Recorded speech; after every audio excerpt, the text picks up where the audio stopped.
નમો હરિઘંટાણં નમો સિદ્ધાણં નમો આયર્યાણં નમો જયાણં નમો લોલસવસાહુણાં એસો પંચનમોકારો સર્વપાવપણાસનો મંગલાણાં સંવેસે પરમં હવૈ મંગલમ અજ્ઞાનતિમિરંધનાનાં જ્ઞાનાંજનશલાકયા નેત્રયોન્મિલિतं येन તસ્मै શ્રીગુરવે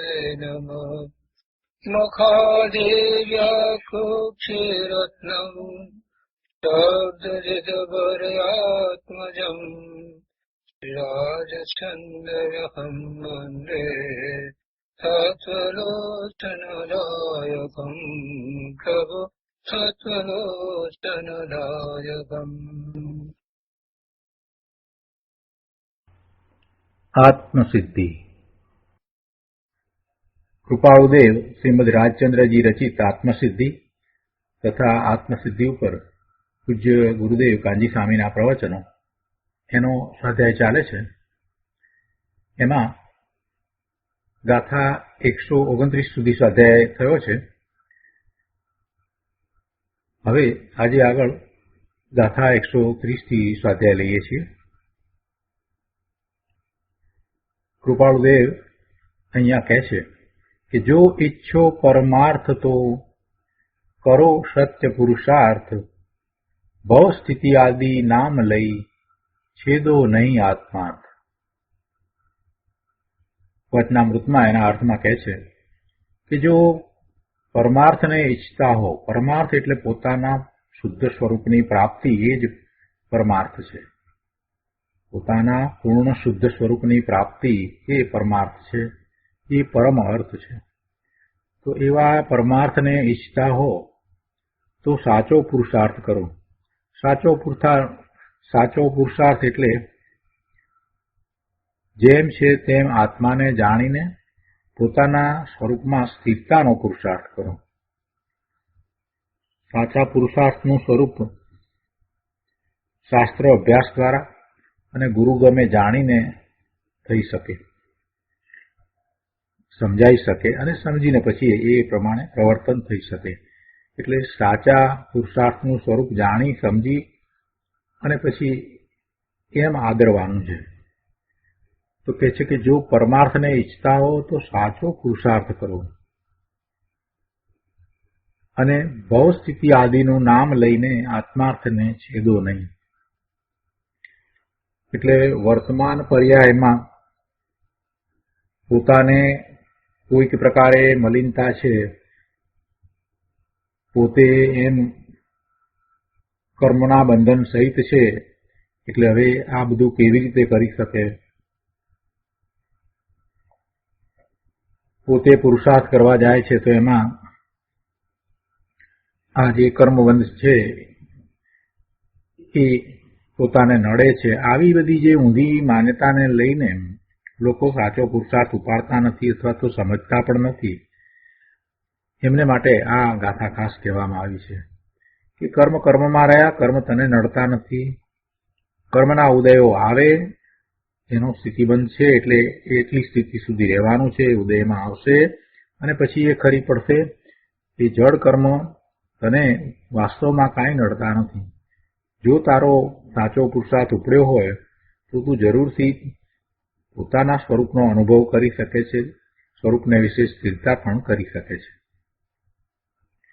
એટલે અત્યારે વર્તમાનમાં આમ છે તેમ છે એ બધી વાતને નહીં ગણકારતા માત્ર પોતાના સ્વરૂપનો વિચાર કરવો, પોતાના સામર્થ્યને સ્વીકારવું, પોતાનું સામર્થ્ય કેવું છે એ વાંચી વિચારી અને પછી એમાં વિશ્વાસ કરવો, એને સ્વીકારવું કે ના, મારું આવું સામર્થ્ય છે, હું કરી શકું એમ છું.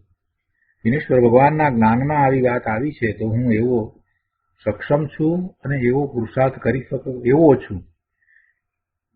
આ જીવ બીજા બધાનો વિશ્વાસ કરે છે પણ દિનેશ્વર ભગવાનની વાણીનો વિશ્વાસ નથી કરતો.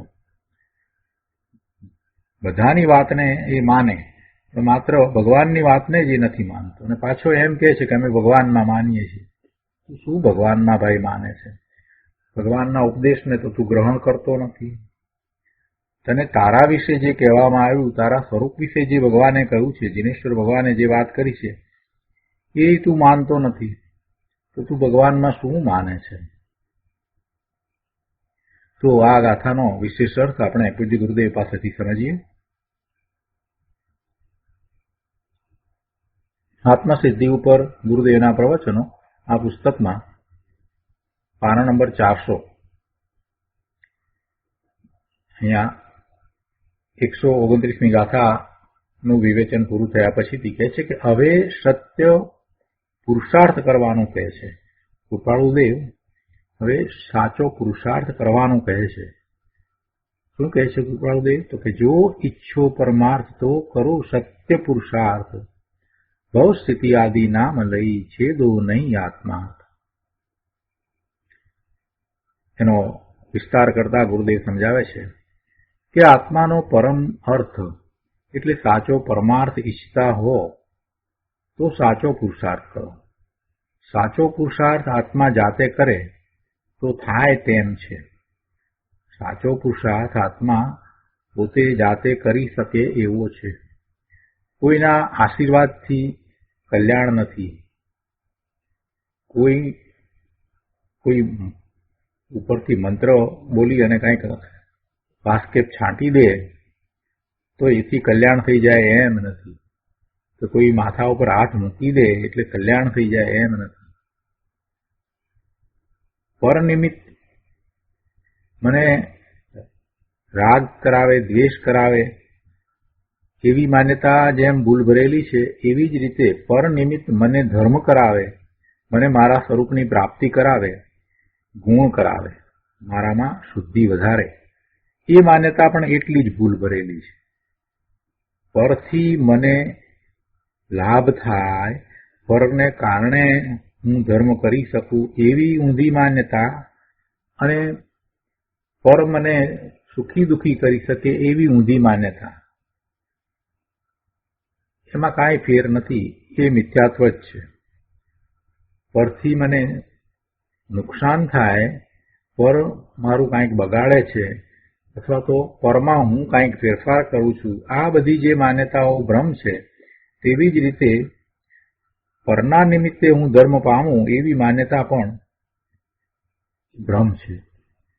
એ બધું ભ્રમ છે, એ મિથ્યાત્વ છે.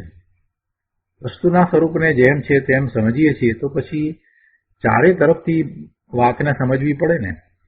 પુરુષાર્થની વાતમાં પણ પરના નિમિત્ત હોય નહીં. પોતે પુરુષાર્થ કરે તો પછી નિમિત્ત તો આવીને મળી જ જાય. 5 સમવાયની વાતને એને બરાબર સમજવી પડે. પોતાનો પુરુષાર્થ ઉપડે તો બાકીના 4 એ વખતે ત્યાં હાજર હોય જ. ગુરુદેવ અહીંયા કહે છે કે કોઈના આશીર્વાદથી કલ્યાણ નથી. અને વળી આગળ કહે છે કે પર નિમિત્ત મને રાગદ્વેષ કરાવે કે ગુણ કરાવે, તેમાંથી કાંઈ નથી, તેમાંથી કાંઈ થતું નથી. જો ખરેખર પરમાર્થને ઈચ્છતા હો તો ચેતનની જાતનો યથાર્થ પુરુષાર્થ લાવો. પોતે ચેતન ભગવાન આત્મા અને એવા પોતાના ચૈતન્ય સ્વરૂપની પ્રાપ્તિ માટેનો પુરુષાર્થ પણ ચૈતન્યમય હોય. કે જળ પુરુષાર્થ ન હોય, જળના લક્ષ્ય પુરુષાર્થ ન હોય, જળમાં પુરુષાર્થ ન હોય, જળની અપેક્ષા સહિત પુરુષાર્થ ન હોય. એને જળની બિલકુલ જરૂર હોય જ નહીં, અજીવની જરૂર જ ન હોય, અને છતાંય એનો પુરુષાર્થ થાય. એટલે કે પોતાના ચૈતન્ય ભગવાન આત્મામાં જે ગુણ પડ્યા છે એ ગુણને કારણે એનો પુરુષાર્થ થાય છે. પોતાનામાં અંદરમાં જે પડ્યું છે એને કારણે એ એને પ્રાપ્ત કરે છે. અંદરમાં જે છે તો એ પર્યાયમાં પ્રગટ કરી શકે છે. એટલે ખરેખર પરમાર્થને ઈચ્છતા હો તો ચેતનની જાતનો યથાર્થ પુરુષાર્થ લાવો. એ પુરુષાર્થ જ સ્વજાતિનો વિતરાગી વ્યવહાર છે. એમ કે અંતરંગ પુરુષાર્થ છે, ચેતનની જાતનો પુરુષાર્થ કયો એટલે એ અંતરંગ પુરુષાર્થ છે, પોતાનો પુરુષાર્થ છે, પોતાને વિશે પોતાની પર્યાયમાં થતો પુરુષાર્થ છે. એટલે એને સ્વજાતિનો વિતરાગી વ્યવહાર કયો. નિર્મળ પરિણામને અધ્યાત્મમાં વ્યવહાર કહેવામાં આવે છે. અધ્યાત્મમાં નિશ્ચય શું છે તો પોતાનું ત્રિકાળ શુદ્ધ સ્વરૂપ છે તે નિશ્ચય છે, અને એના નિર્મળ પરિણામ એને વ્યવહાર કહેવાય. આ અધ્યાત્મની વ્યાખ્યા છે. એટલે ગુરુદેવ અહીંયા કહે છે કે જો ખરેખર પરમાર્થને ઈચ્છતા હો તો ચેતનની જાતનો યથાર્થ પુરુષાર્થ લાવો,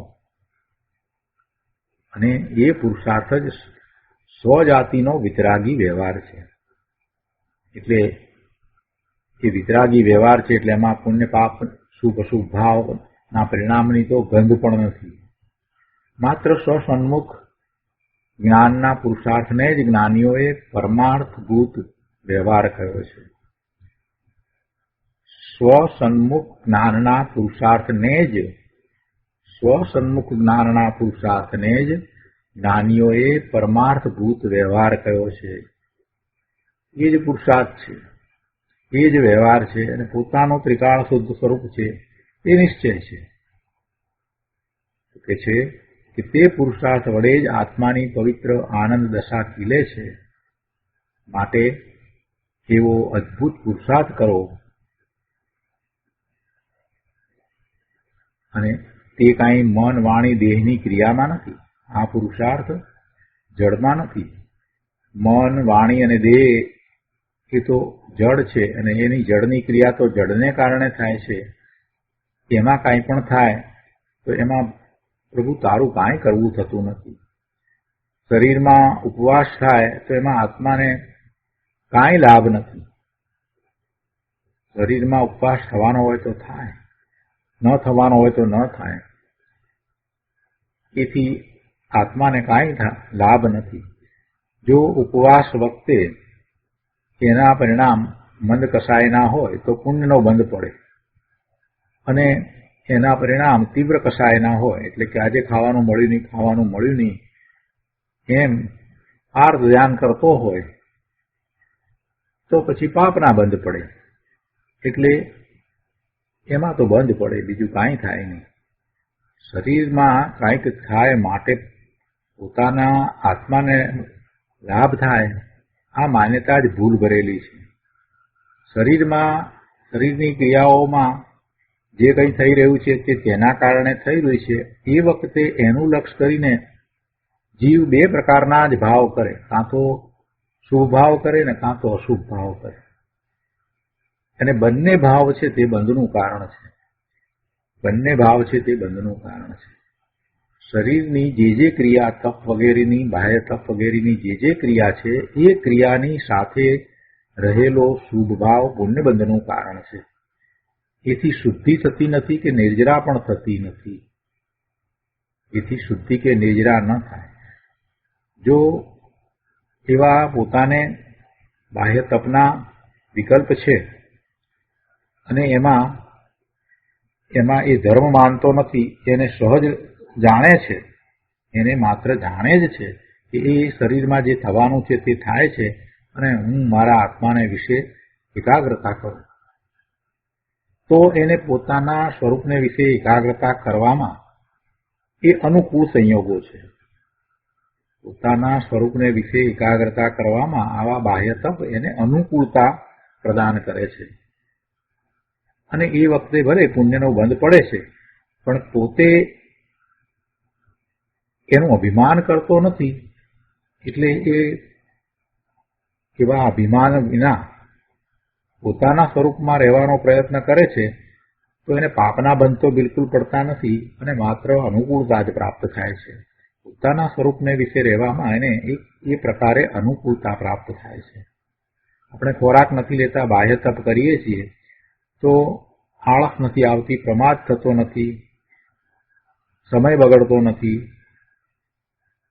એટલે એ બધું અંતરંગ તપમાં અનુકૂળતા પ્રદાન કરનારું છે. એના દ્વારા અનુકૂળતા પ્રાપ્ત થાય છે. એટલે બાહ્ય તપ જે જ્ઞાની છે, સમ્યક દ્રષ્ટિ છે, એને હોય જ છે, પણ એને ધર્મનું કારણ નથી.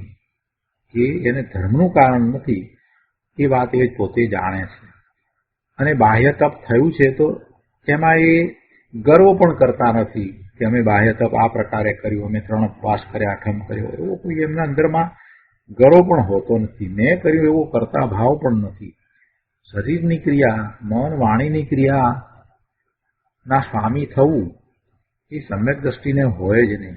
વાણીના કારણે છે અને મનના વિકલ્પો જે છે એ પણ એનાથી જુદા છે. પોતે ભગવાન આત્મા ત્રિકાળ નાયક છે.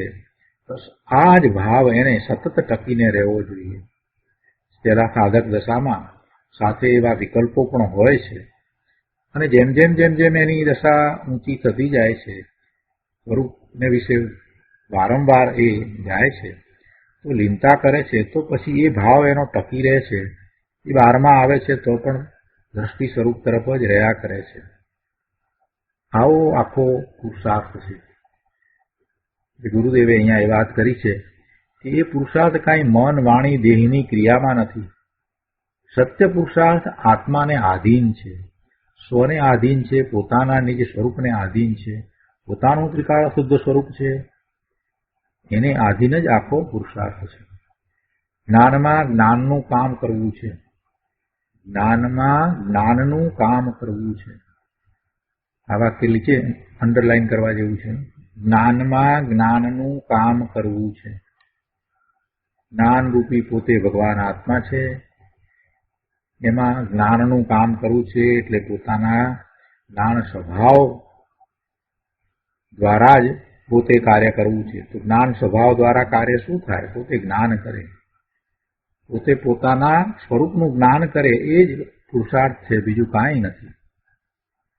પોતે જ્ઞાન સ્વરૂપી ભગવાન આત્મા છે, પોતાનું સ્વરૂપ જ્ઞાન સ્વરૂપ છે અને પોતાનો સ્વભાવ જ્ઞાનનો છે, એટલે કે જ્ઞાન કરે છે. તો જ્ઞાન પોતાનું જ કરે એટલે પુરુષાર્થ થાય છે. જ્ઞાનમાં જ્ઞાનનું કામ કરવું છે. બાહ્યનું કાંઈ કરવું એ ચેતનનું કાર્ય નથી. પરનું કાંઈ કરવું એ કાંઈ ચેતનનું કાર્ય નથી. ભગવાન આત્મા પરનું ક્યાં કાંઈ કરી શકે છે? આત્મા સદાય ચિદાનંદ ઘન જ્ઞાન માત્ર છે. અરૂપી જ્ઞાન જ જીવનું નિશ્ચય શરીર છે. તેનો પ્રયત્ન જ્ઞાનમાં જ વધે છે, તેનું સાધન જ્ઞાનમાં જ છે. સદવાણી, સત્શાસ્ત્ર, સદભક્તિ વડે એટલે કે સદવાણી દ્વારા કહેલ શુદ્ધ આત્માના મનન ચિંતન વડે સર્વ વિરોધ રહિત સાચી શ્રદ્ધા થઈ શકે છે. જ્ઞાનમાં જ સ્થિરતારૂપ ચારિત્ર છે. ચારિત્ર પણ અંતરંગ દશા છે, એટલે એ પણ દશા જ્ઞાનમાં જ છે. પોતાના સ્વરૂપ વિશે એકાગ્રતા કરતા કરતા ત્યાં ટકી રહેવું, એનું નામ જ ચારિત્ર છે. આગળ કહે છે કે કૃપાળુદેવ કહે છે કે આત્માનું સાચું સુખ જોઈતું હોય તો તારા આત્માની અંદરનો પુરુષાર્થ કર. કેવળ નિરુપાધિક શુદ્ધ આત્મતત્વ છે, તેમાં જ્ઞાન આનંદ સિવાય કાંઈ નથી. તે સ્વાધીનતાનો સ્વીકાર, તે સાચી શ્રદ્ધા છે. પોતાના નિરુપાધિક શુદ્ધ આત્મતત્વમાં આનંદ જ્ઞાન સિવાય બીજું કાંઈ નથી અને પોતે તે સ્વને આધીનપણે રહીને પ્રાપ્ત કરી શકે એવા સામર્થ્ય વાળો છે. આવા સત્યનો સ્વીકાર તે સાચી શ્રદ્ધા છે. તેનું પરથી જુદાપણાનું જ્ઞાન અને રાગ દ્વેષ રહિત શ્રદ્ધા જ્ઞાનપૂર્વકનું વર્તન એટલે ચારિત્ર, તે સાચા જ્ઞાનથી થાય છે. સમ્યક જ્ઞાનથી પરથી જુદાપણાનું ભાન થાય છે અને એમ પોતાનું ભાન જ્ઞાન કરીને રહ્યો છે તો રાગ દ્વેષ ઉત્પન્ન જ થતા નથી. આવું ચારિત્ર હોય છે. એમ સમ્યક દર્શન, સમ્યક જ્ઞાન અને સમ્યક ચારિત્રનો પુરુષાર્થ હોય છે. આગળ કહે છે 401માં પાના ઉપર કે ભવ સ્થિતિ આદિ નામ લઈ છેદો નહીં આત્મા. એટલે શું કે નિમિત્ત આધીન વૃત્તિવાળા ઘણા લોકો કહે છે કે આ કાળમાં જ્ઞાની ન ઓળખાય, આ કાળમાં જ્ઞાની પુરુષને ઓળખવા અતિ દુર્લભ છે અને ન ઓળખાય. એટલે શું કરીએ? પંચમ કાળ છે ભાઈ, જ્ઞાની ન ઓળખાય એમ તો બને નહીં. એ જ્ઞાનીને ઓળખવા માટેની પાત્રતા પોતે કેળવી હોય તો જ્ઞાની જરૂરથી ઓળખાય. જ્ઞાની ઓળખવા દુર્લભ છે એમ જે કહ્યું છે તો એ અજ્ઞાનીની અપેક્ષાએ વાત કરી છે. જે પુરુષાર્થ નથી કરતો એની અપેક્ષાથી વાત છે. પણ જેને અંતરમાંથી લાગી નીકળ્યું છે કે મારે જ્ઞાનીની નિદ્રાએ સાચો પુરુષાર્થ કરવો છે અને પોતે એ માટેની પાત્રતા કેળવે છે તો એને જરૂરથી જ્ઞાની ઓળખાય. એ છે કે નિમિત્ત આધીન વૃત્તિવાળા ઘણા કહે છે કે આ કાળમાં જ્ઞાની ન ઓળખાય, શું કરીએ? પંચમ કાળ છે, અંતરાય કર્મનું ઘણું જોર છે અને ઢાંક્યા કર્મની કોને ખબર છે? કેટલાય કર્મ ઢંકાયેલા પડ્યા છે અમારા વિશે, તો એની ક્યાં અમને ખબર છે? એટલે એ કર્મ માર્ગ આપે તો કાંઈક પુરુષાર્થ થાય. મોહનીય કર્મ માર્ગ આપે તો સમ્યક્ત્વ થાય ને. મોહનીય કર્મ માર્ગ આપે ત્યારે પુરુષાર્થ જાગે. માટે આપણે તો કંઈ કરીએ તો પામીએ, એટલે કરવામાં તેની બુદ્ધિ દોડે છે. એટલે એ દેહ આદિની ક્રિયા જે થાય છે, જેને કારણે પુણ્યના બંધ પડે એવી જે ક્રિયા છે એમાં એ ઉત્સાહ લાવે છે. આવો દેહ આદિની ક્રિયા કરવામાં ઉત્સાહ લાવનારાઓ ધર્મના સાચા સ્વરૂપને નહીં જાણતા થતા મૂઢતાનું પોષણ કરી રહ્યા છે. તો એવા લોકોને કહે છે કે ભાઈ તમે આ રીતે આ ભવ સ્થિતિ વગેરેનું નામ લઈ અને તમારા સ્વરૂપને વિશે જે સાચો પુરુષાર્થ કરવાનો છે એની વાતને છેદી નહીં નાખો. ભવ સ્થિતિ આદિ નામ લઈ છેદો નહીં આત્મા. એના પછીના પેરેગ્રાફમાં કહે છે કે આત્મધર્મ તે લોકોત્તર માર્ગ છે, એ લૌકિક માર્ગ નથી. આત્મધર્મ તે લોકોત્તર માર્ગ છે. આત્મધર્મમાં કોઈને પુણ્યથી મોટો કહેવો તે અન્યાય છે.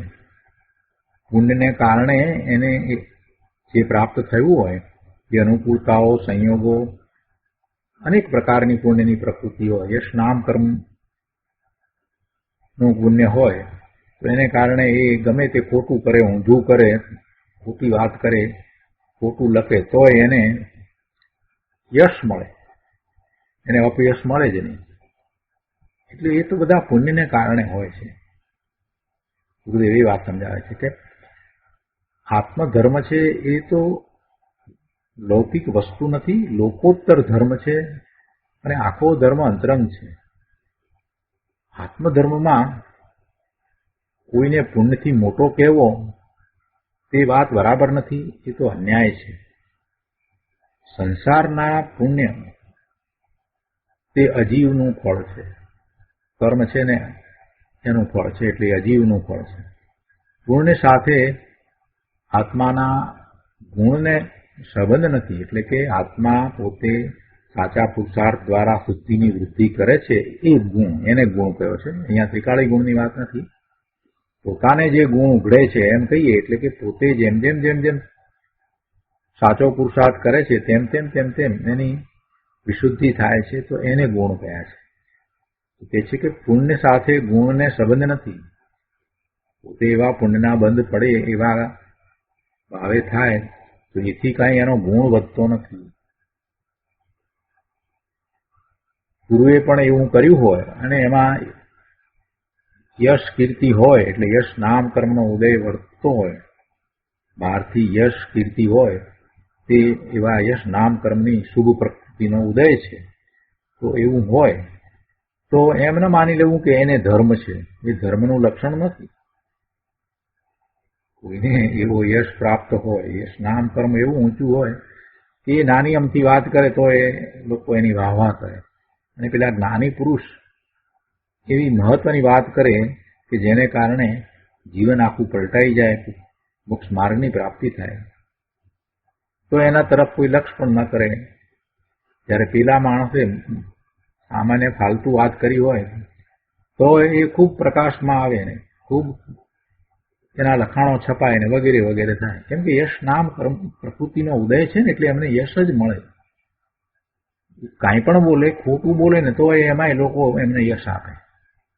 અને જ્ઞાની પુરુષને જો યશ નામ કર્મ પ્રકૃતિનો ઉદય નથી, એટલે કે પૂર્વે એવા કર્મ બાંધ્યા નથી ને એનો અત્યારે વર્તમાનમાં ઉદય નથી, તો ભલે ને ગમે તેવી ઉત્કૃષ્ટ વાત કરતા હોય તે છતાંય એને લોકો જાણે પણ નહીં, વિચારે પણ નહીં, એના તરફ લક્ષ પણ ન કરે, એને કોઈ યશ આપે નહીં.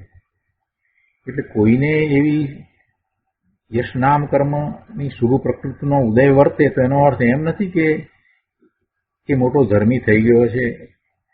ધર્મીને પણ યશ નામ કર્મ ઉદય હોય, પણ એના દ્વારા એ ધર્મી છે એમ નથી.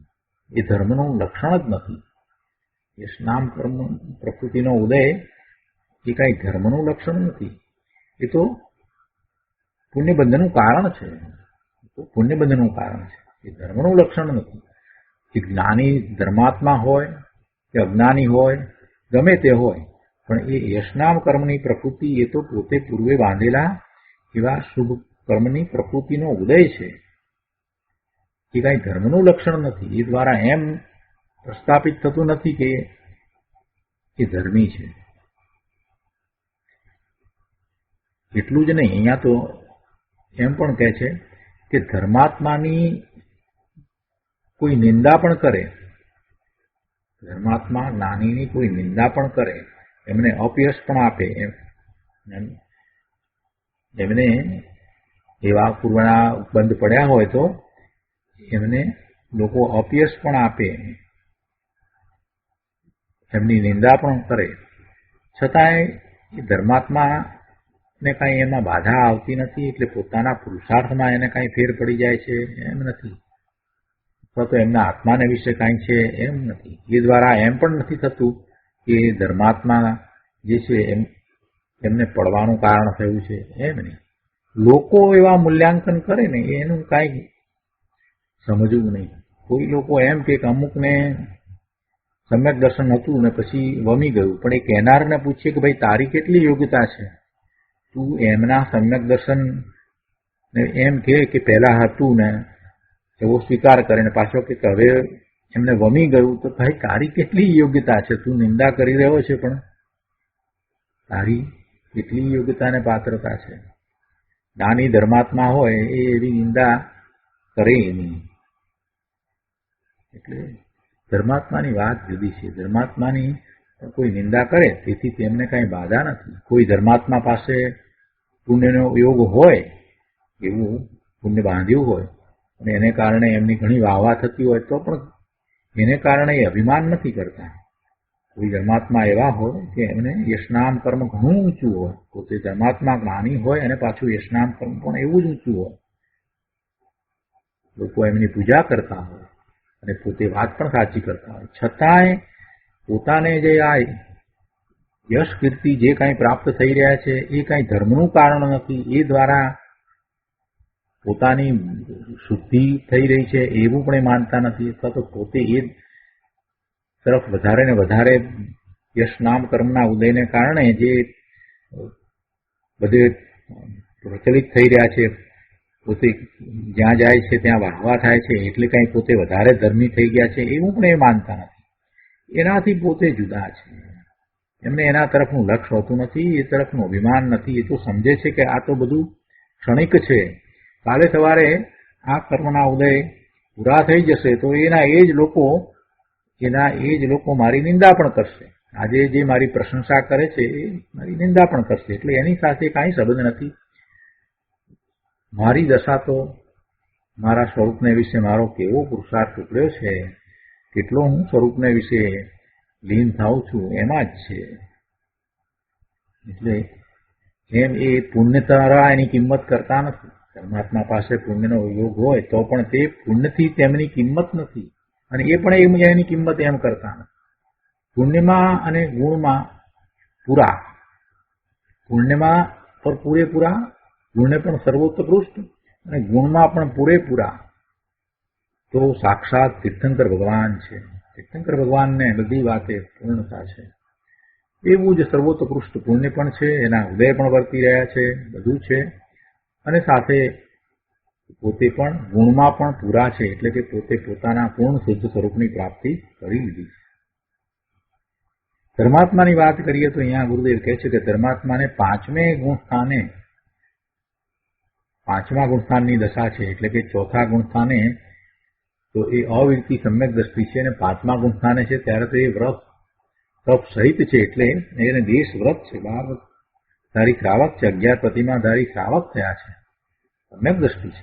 તો એવા પાંચમા ગુણસ્થાને પણ અપયશ, કીર્તિ અને અનાદય કર્મનો બાહ્યથી કદાચ યોગ દેખાય પણ અંતરમાં વેદન નથી. એ બધું એમને હોઈ શકે. પાંચમા ગુણસ્થાનની દશામાં પણ કોઈક વખત અપયશ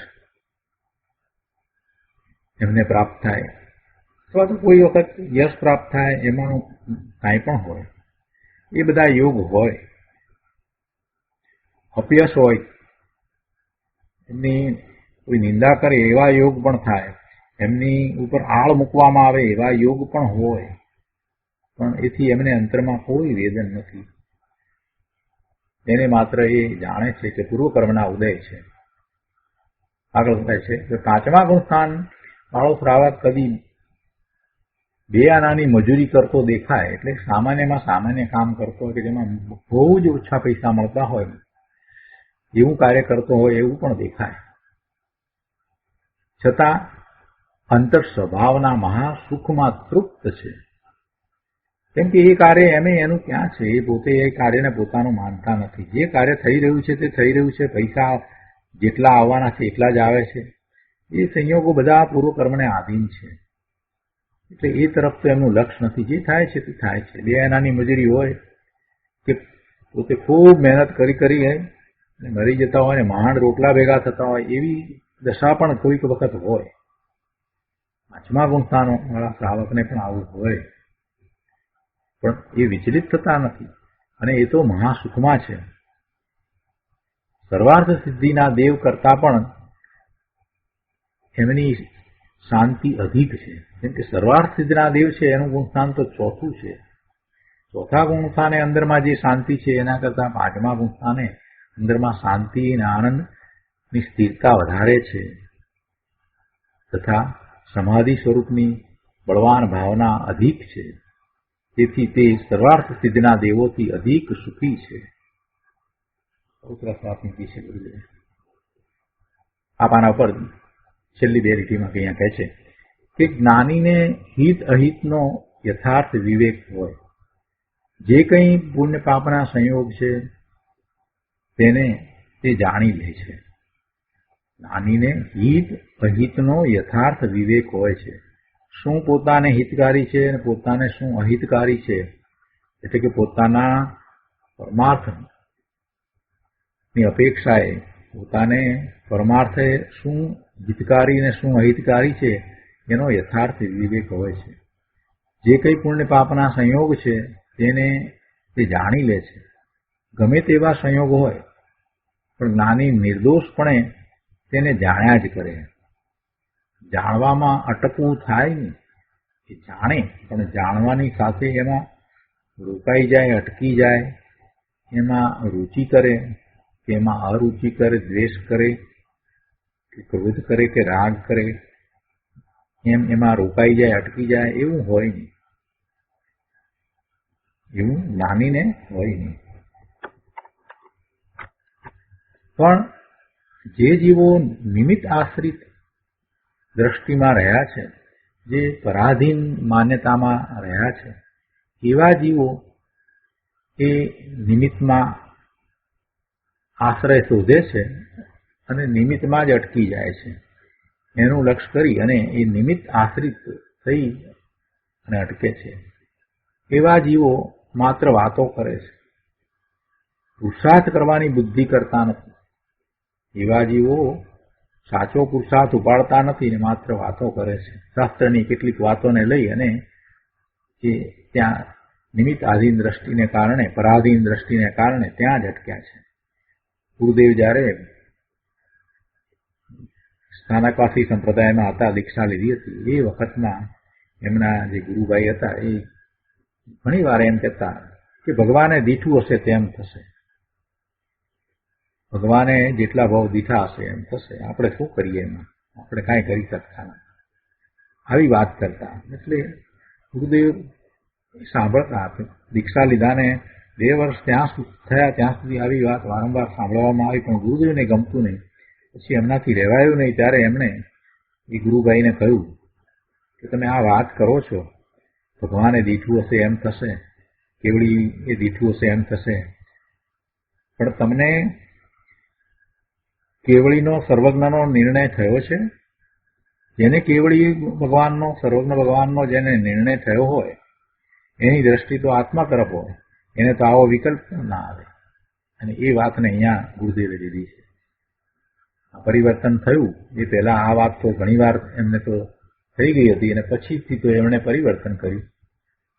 ગુરુદેવે એ વાતને અહીંયા લીધી છે કે ઘણા એમ કહે છે પુરુષાર્થ કરવાની બુદ્ધિ કરતા નથી ને ભગવાને દીઠું હશે તેમ થશે. તેમના જ્ઞાનમાં જેટલા ભાવ દીઠા હશે તેટલા દ્રવ્ય, ક્ષેત્ર, કાળ, ભાવ ભ્રમણ થયા વિના મોક્ષ નહીં થાય. જે વખતે કાળ લબ્ધિ પાકશે તે વખતે સમ્યક દર્શન થશે. આવી વાત કરે છે,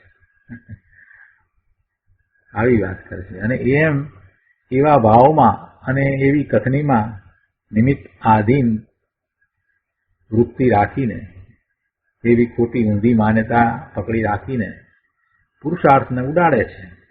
આવી વાત કરો એટલે એનો અર્થ એ થયો ને કે તમને પછી પુરુષાર્થ કરવાની વાત જ નથી ને. ભગવાને જેમ દીઠું હશે એમ થશે, કાળ લબ્ધિ પાકશે ત્યારે તમને દર્શન થશે. આવી વાતમાં શું થયું? એમાં પુરુષાર્થને ઉડાડ્યો. પુરુષાર્થ રહિત થઈ અને દ્રવ્યાનુયોગોની જે વાતો થોડી ઘણી સાંભળી છે, દ્રવ્યાનુયોગની એ વાતો કરે છે. એ તો નિશ્ચય આભાસી છે. દ્રવ્યાનુયોગમાં જે કાંઈ કહેવામાં આવ્યું છે એ પરમ સત્ય છે, તો એને સમજીને એને સ્વીકારવાનું છે. એને માત્ર વાતોમાં લેવાનું અને નિશ્ચય આભાસી થવાનું નથી. નિશ્ચય આભાસીપણાની વાત પહેલા આપણે કરી છે. કાંઈ પણ કરે નહીં, પુરુષાર્થ કરે જ નહીં અને ઊંધો અર્થ કરે. તો જુઓ ને, જે પુરુષાર્થ હોય તો આત્મામાં થાય ને, તો એમાં આપણે તો ખાઈએ છીએ, તો એમાં ક્યાં વાંધો છે? આત્મા ક્યાં ખાય છે? એમ કરી અને વૃત્તિ તો ખાવાની કરે. પદાર્થોને ભોગવવાનું આત્મા ક્યાં ભોગવે છે? એમ કરી અને વૃત્તિ તો બધી જ ઇન્દ્રિયોના ભોગો ભોગવવાની કરે. હા, આવી જે વાત કરવાવાળા અને આ રીતે જે પ્રવર્તન કરવાવાળા જે છે એ નિશ્ચય આભાસી, એ ધર્મના નામે, દ્રવ્યાનુયોગની એવી વાતના નામે એ જે રીતે ઊંધો પુરુષાર્થ કરે છે અથવા પુરુષાર્થ કરતા જ નથી અને ઊંધું પોષણ કરે છે, એને તો ઘણા ભાવ થાય છે. એને તો ઘણા ભાવ થશે. દ્રવ્યાનુયોગની વાતમાંથી તો સમજવાનું છે, એ દ્વારા તો સાચા પુરુષાર્થ તરફ વળવાનું છે. બાહ્ય તપ દ્વારા કાંઈ થતું નથી એમ કહ્યું એટલે આપણે બાહ્ય તપ ન કરવું એવો જ્ઞાની પુરુષનો કહેવાનો ઉદ્દેશ હોતો જ નથી. એવો એમનો આશય હોય નહીં. પણ એમાં એમ કહેવાનો આશય છે કે તું માત્ર બાહ્ય તપમાં અટકી ન રહેતો. એ શુભભાવ છે એમ કહ્યું એટલે એમ નથી કહેવું કે તું એ બાહ્ય તપ ન કર, પણ તું એનાથી વિશેષ આગળ ધર્મ છે, અંતરંગ તપ છે, એવું અંતરંગ તપ કર. જ્યારે જ્ઞાની પુરુષ એમ કહે કે આ પૂજા, ભક્તિ, વિનય આ જે છે એ બધો શુભભાવ છે અને એથી ધર્મ નથી, તો એમાં એમ કહેવાનો આશય નથી કે પૂજા, ભક્તિ, વિનય એ બધું તું છોડી દે, એવો કહેવાનો આશય નથી. એમાં તો એમ કહેવાનો આશય છે કે એનાથી આગળ કાંઈક છે એ ધર્મ છે ને આ તો શુભભાવ છે. જે હજી જ્યાં પહેલા પગથિયા ઉભો છે ને એમ માને છે કે મંજિલ આવી ગઈ છે, એને એમ કહે છે કે ભાઈ હજી તો હજારો પગથિયા ચડવાના તારે બાકી છે ને પછી મંજિલ તો આવશે. અહીંયાથી જે જોઈ રહ્યો છે એ તો કાંઈ નથી. અને શુભભાવ છે, સારી વાત છે. તું અશુભમાં નથી ગયો એ અપેક્ષા એ સારી વાત છે, પણ એ અટકવા જેવું નથી. અટકવાની અપેક્ષાએ એને હે કહ્યું છે, છોડવા લાયક કહ્યું છે. હે એટલે છોડવા લાયક. શુદ્ધભાવને છોડવા લાયક હે કયો છે એ તો પોતાની પૂર્ણ દશા શુદ્ધ દશાની અપેક્ષાએ કહ્યું છે. એટલે એમ નથી કહ્યું કે શુભભાવને છોડીને શુભમાં જજે, અથવા તો શુભભાવ દ્વારા ધર્મ નથી, અથવા તો દયા દાન વ્રત તપ ભક્તિ એના દ્વારા ધર્મ નથી એટલે તું એ કાંઈ કરતો જ નહીં, એવો કોઈ નાની પુરુષ મહાપુરુષનો કહેવાનો આશય નથી. પણ એટલા માત્રથી ધર્મ નથી, એ શુભભાવ છે. અને એ બધું જે પોતાના સ્વરૂપ તરફ વળ્યો છે, સાચો પુરુષાર્થી છે, એને હોય જ છે. એ બધું એને હોય જ છે એમ કહેવાનો આશય છે. એટલે તું એમાં સંતોષાઈ ન જા એમ કહેવાનો આશય છે. પણ એને બદલે જે નિશ્ચય આભાસી છે એ એનો ઊંધો અર્થ કરે કે જો એમાં તો ક્યાં બધું આમે ધર્મ છે, અમે તો બટાટા ખાઈએ છીએ, અમે તો કાંદા ખાઈએ છીએ, કેમ કે આત્મા ક્યાં ખાય છે એવી વાત કરે. અરે ભાઈ તું શું વાત કરે છે આ બધી? એ જ પ્રકારે આ જે દ્રવ્યાનુયોગની જે કેટલીક વાત છે, કેવળ જ્ઞાન સંબંધીની જે વાત છે કે કેવળી ભગવાનના જ્ઞાનમાં જે દેખાય છે, અનંત જીવોની અનંત પર્યાયો એક સમયમાં એમને ઉપત દેખાય છે, ક્રમબદ્ધ પર્યાયની એમાં વાત કરવામાં આવી છે. આ બધું કહેવામાં આવ્યું છે તો એનો અર્થ એમ નથી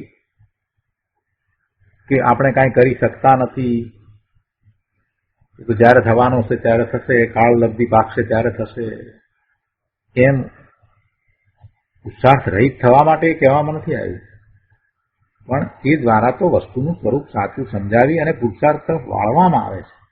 એ વાત ગુરુદેવે અહીંયા લીધી છે કે જેને કેવળી ભગવાનનો વિશ્વાસ થયો તેને પછી ચારે પડખે સમાન પ્રતીતિ જોઈએ. કેવળી ભગવાને જ્ઞાનમાં દુખ્યું છે એનો જો તને ખરેખર જો સ્વીકાર થયો હોય તો પછી તને એ વાતનો સ્વીકાર થવો જ જોઈએ કે તું તારા સ્વરૂપ સિવાય બીજે બહારમાં કાંઈ કરી શકતો જ નથી. એ વાતનો તને સ્વીકાર થવો જ જોઈએ. તને એ વાતનો સ્વીકાર થવો જોઈએ કે તારો ઉપયોગ બહારમાં રહે છે, તારો ઉપયોગ બહારમાં રહે છે તો એ તારું સત્વ નથી, તારો ઉપયોગ તો અંતર્મુખ જ થવો જોઈએ. તો એ વાતનો સ્વીકાર થવો જોઈએ. તો એ તો તું સ્વીકારતો નથી.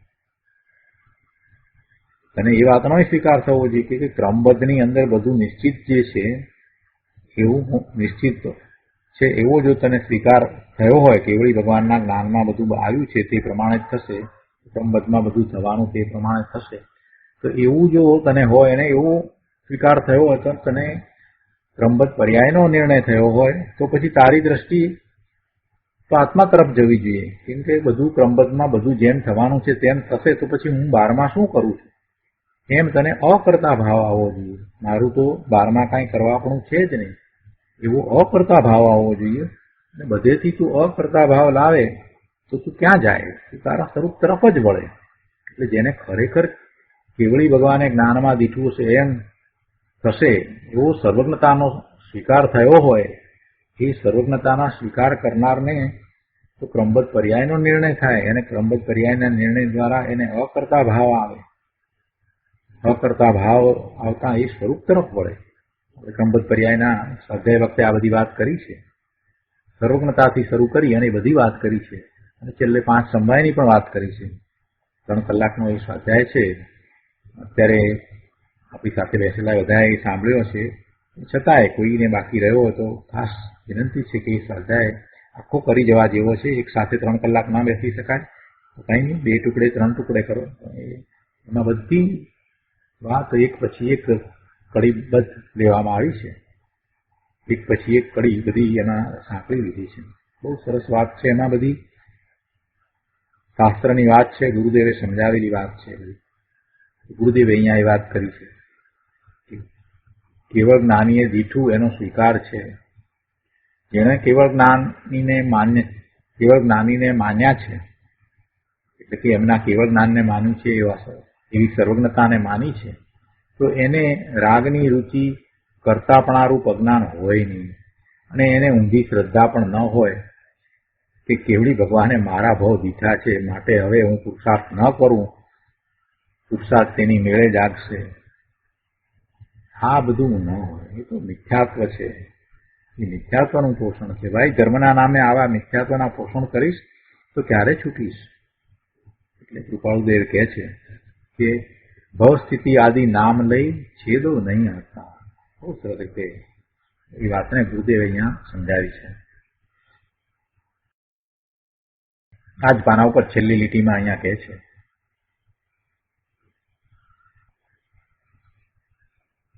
કે આત્મા સામે જોનારને જડ ધર્મ સામે જોવાનું રહેતું નથી. છેલ્લી લીટીમાં અહીંયા આ પાના ઉપર કહે છે કે આત્મા સામે જોનારને જડ ધર્મ સામે જોવાનું રહેતું નથી. જડ ધર્મ એટલે કર્મના ઉદયો વગેરે સામે એને જોવાનું હોય જ નહીં. કેટલા કર્મ ખપ્યા ને શું થશે ને કેમ કર્મ ખપે ને આવો બધો વિકલ્પ ના આવે. માત્ર દ્રષ્ટિ સ્વરૂપ તરફ જ રહે. પોતાના સામર્થ્યને જાણી અને એની અનુભૂતિનો જ મને પુરુષાર્થ ઉપડ્યો છે એને જે પર્યાય થતી હોય તે થાય એને માત્ર એ જાણે પણ એનું લક્ષ્ય કરે નહીં અને એને કારણે એને કોઈ ઉપાધિ હોય નહીં.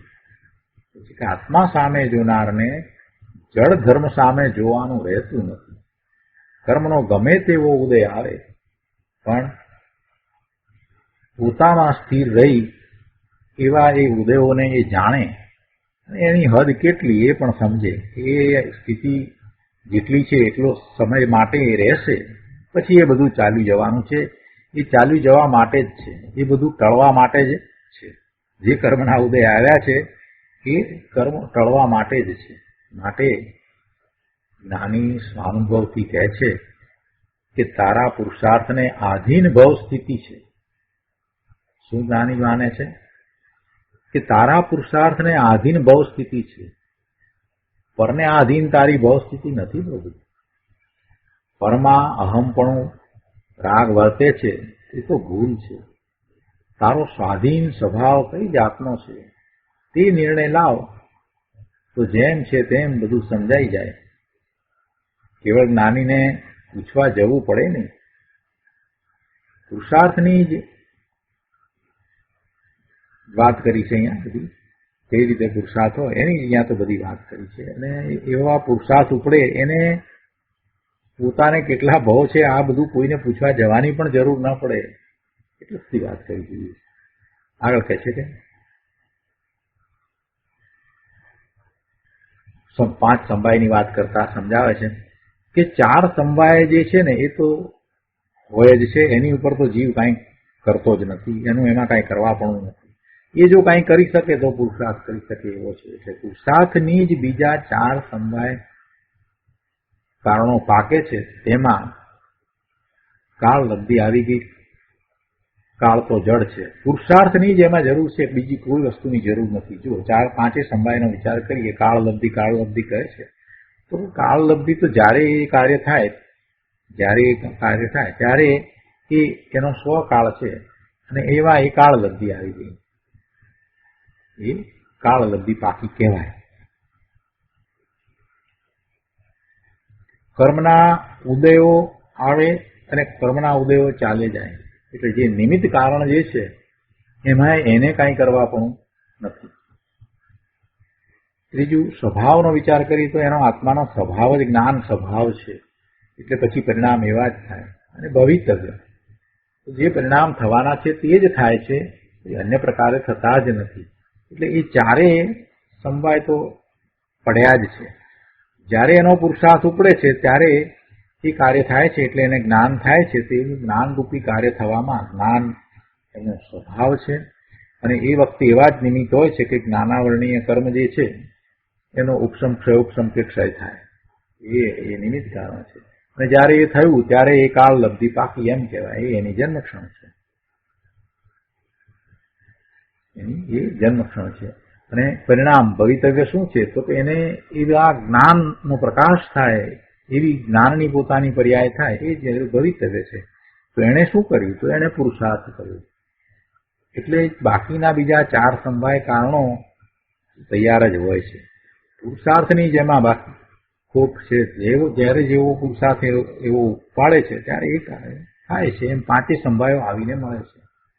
એટલે જ્યારે કાર્ય થાય છે ત્યારે પાંચે સમવાય હોય છે અને જીવે તો પુરુષાર્થ જ કરવાનો છે, સાચો પુરુષાર્થ કરવાનો છે.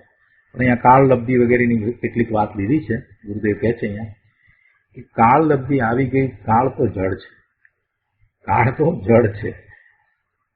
તે ચેતનની અવસ્થાને પરાણે કેમ પરિણામ આવે? કાળ કાંઈ ચેતનની અવસ્થા કરાવે? અરે કાળ દ્રવ્ય જુદું છે, એ અજીવ દ્રવ્ય છે અને એ દ્રવ્યનું પોતાનું પરિણમન થાય છે. તો એના પરિણમનની એની પર્યાયને આપણે સમય કહીએ છીએ. તો એ જીવના પરિણમનમાં એ નિમિત્ત કારણ છે. નિમિત્ત કારણ એટલે કે એની સાપેક્ષતા સ્વીકારી છે. બાકી કઈ જીવના પરિણમન કઈ કાળને કારણે થાય? કાળ જળ છે, એ કઈ ચેતનની અવસ્થાને કરાવે એમ તો બનતું નથી. નારકી આદિ ભવ ભ્રમણમાં જવું હોય તો પણ કાળ દ્રવ્ય ઉદાસીન સહાય આપે. નારકીની પર્યાયમાં કે દેવની પર્યાયમાં જવું હોય કોઈ પણ, તો એવા ભવ ભ્રમણમાં જાય ત્યારે પણ કાળ દ્રવ્યનું પરિણમન છે જ. એટલે એ ઉદાસીન નિમિત્ત છે. એટલે કાળ દ્રવ્ય ઉદાસીન સહાય આપે. અને મોક્ષ સ્વભાવમાં પરિણમવું છે, મોક્ષ સ્વભાવને પ્રગટ કરે એવા સ્વભાવે પરિણમવું હોય તો પણ એ ઉદાસીન નિમિત્ત છે, પોતાનું પરિણમન છે. એ પોતે કાંઈ કરે છે એમ કરાવે છે એવું તો છે નહીં. કાળ દ્રવ્ય શું કરે?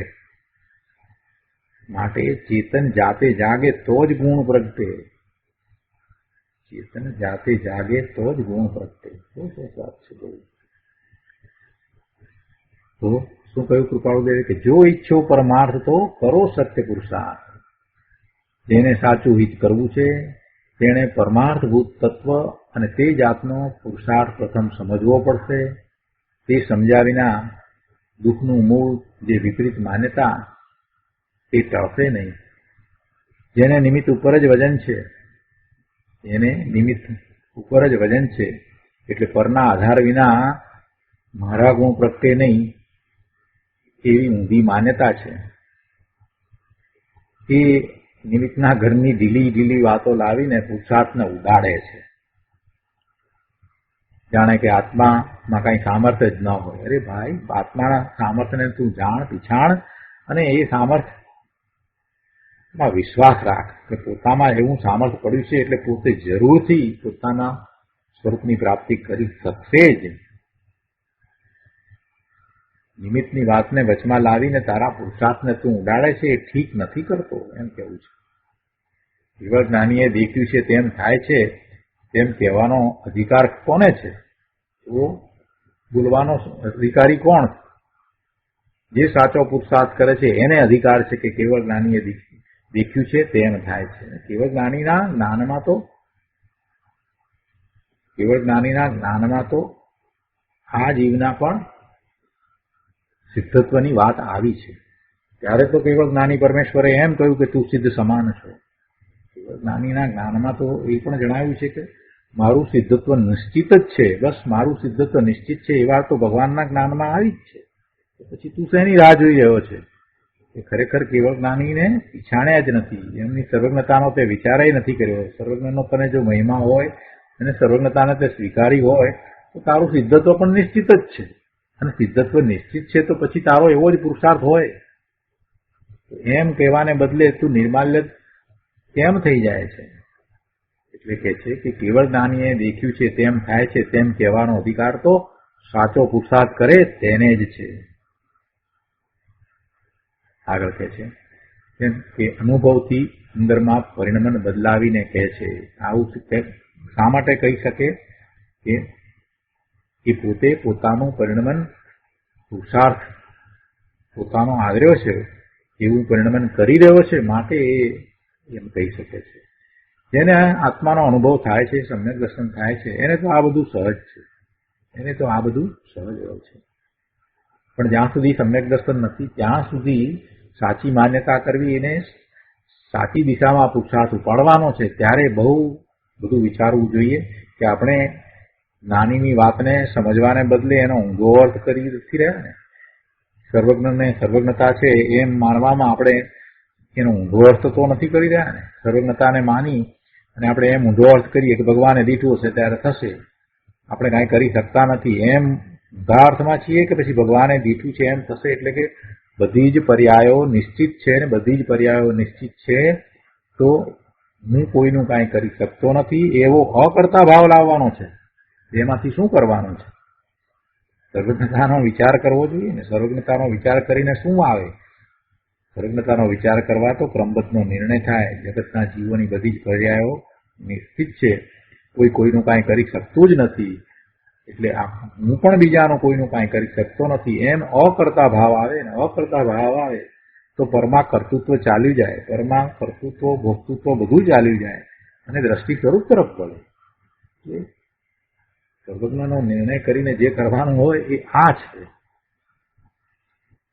જ્ઞાનીએ દેખ્યું છે તેમ થાય છે તેમ કહેવાનો અધિકાર તો સાચો પુરુષાર્થ કરે તેને જ છે, કેમ કે તે અનુભવથી અંદરમાં પરિણમન બદલાવીને કહે છે. જ્ઞાની સમ્યક દ્રષ્ટિની વાણી પુરુષાર્થહીન ન હોય. જ્ઞાની સમ્યક દ્રષ્ટિની વાણી પુરુષાર્થહીન ન હોય. જેને ત્રિલોકીનાથ સર્વજ્ઞ ભગવાન પરમાત્માની શ્રદ્ધા હોય તેને યથાર્થ દશાનો અનુભવ તો હોવો જ જોઈએ. પ્રભુના જ્ઞાનમાં તું ભવ્ય છો, તું સિદ્ધ સમાન દેખાયો છો, તું સક્ષમ છો, તું પૂર્ણ છો, આ બધી વાત આવી તો એનો વિશ્વાસ થવો જોઈએ. અને વિશ્વાસ થવો જોઈએ એટલું જ નહીં, પણ પ્રભુના જ્ઞાનમાં તો એમ આવ્યું કે તારો સાચો પુરુષાર્થ તો અંતરંગ છે, તો પછી એ આજ્ઞાનો સ્વીકારે થવો જોઈએ. પ્રભુની આજ્ઞા છે કે તું અંતરંગ પુરુષાર્થ કરી અને તું અમારી જેમ સિદ્ધ થા, તો પ્રભુ એ આજ્ઞાનો સ્વીકારે થવો જોઈએ ને. જેને ત્રિલોકીનાથ સર્વજ્ઞ ભગવાન પરમાત્માની શ્રદ્ધા હોય તો એ શ્રદ્ધાનો અર્થ શું થયો? શ્રદ્ધા એટલે પછી પ્રભુએ કહ્યું એ બધું પરમ સત્ય છે, અને પરમ સત્ય છે એટલે મને બધું સ્વીકાર્ય છે. પ્રભુ સાચા છે અને પ્રભુ સાચા છે, પ્રભુની સર્વજ્ઞતાનો સ્વીકાર કર્યો અને પ્રભુએ જે કહ્યું એ બધું સત્ય છે, તો પછી પ્રભુની આજ્ઞા પ્રમાણે વર્તવું જોઈએ ને. તો એને શું હોય? એને તો યથાર્થ દશાનો અનુભવ હોવો જ જોઈએ, એટલે કે પોતાને સહાનુભૂતિ થવી જ જોઈએ. જો સહાનુભૂતિ નથી કરી, સહાનુભૂતિનો પુરુષાર્થ નથી ઉપડ્યો, તો સમજવું કે જી ભાઈ તને સર્વજ્ઞ પરમેશ્વર પરમાત્માની જીનેશ્વર ભગવાનની પણ હજી બરાબર જોઈએ તેવી યથાર્થ શ્રદ્ધા થઈ નથી. એમની વાતમાં તે હજી પૂરો વિશ્વાસ મૂક્યો નથી. એમણે એમ કહ્યું કે નિજ શુદ્ધ સ્વરૂપની શ્રદ્ધા કરીને એને જાણીને ત્યાં એકાગ્રતા કરતા સમ્યક દર્શન, સમ્યક જ્ઞાન, સમ્યક ચારિત્ર થાય છે. તો તું એવો અનુભવ કર. તો તે કેમ હજી સુધી નથી કર્યો? અહીંયા તો એ પ્રશ્ન છે. જેણે કેવળ જ્ઞાનીને સ્વીકાર્યા તે તો કેવળીની જાતનો થઈ ચૂક્યો, એટલે કે એને સમ્યક દર્શન થયું ને, એ તો હવે કેવળ જ્ઞાન પ્રાપ્ત કરવાનો જ છે. કેવળીને માને તેને ભવ ન હોય. જો બધી વાત સાંભળીને સમજવા જેવી છે, બહુ વિચારવા જેવી છે. કેવળીને માને, કેવળીને જે માને તેને ભવ ન હોય. એટલે આપણી હજી માન્યતામાં હજી પૂરો વિશ્વાસ નથી જાગ્યો. કેવળ જ્ઞાની ભગવાને જાણ્યું તેમ જ થવાનું છે. એ ન્યાય જો હૃદયમાં બેઠો તો તેની સાથે જ સ્વસન્મુખ જ્ઞાતાપણાનો પુરુષાર્થ અને વિતરાગ દ્રષ્ટિ હોવી જોઈએ. એવી દ્રષ્ટિ ઉઘડવી જ જોઈએ. પણ માત્ર વાતો જ કરે કે આપણને કંઈ ખબર પડે નહીં, શું કરીએ, અનંતકાળના ઘણા કર્મ પડ્યા છે અને કેવા કર્મ ડૂક્યા કરશે અને કર્મ આંગળા જળ એની પ્રતીતિ કરે અને ચૈતન્ય ભગવાન આત્મા પોતે અંદરમાં જે જાગતી જ્યોત સમાન વિરાજે છે એની પ્રતીતિ કરે નહીં, તો આ બધી મૂંઢતા અને અજ્ઞાનતા થશે ભાઈ. પોતે કર્મને માને, જડ કર્મને માને અને પોતાના ચૈતન્ય ભગવાન આત્માને ન માને. એ અંદરમાં બેઠો છે જે ત્રિકાળ શુદ્ધ છે એને ન માને. આ તો કેવું જ્ઞાન થાય? એવો ભાવ આવવો જોઈએ કે કર્મનો ઉદય આવશે તો હું આવો પુરુષાર્થ કરીશ કે કર્મનો નાશ કરી 2 ઘડીમાં કેવળ નામ લઈશ. એવું અંદરમાંથી ઉમંગ, ઉત્સાહ આવવો જોઈએ, એવું બળ આવવું જોઈએ.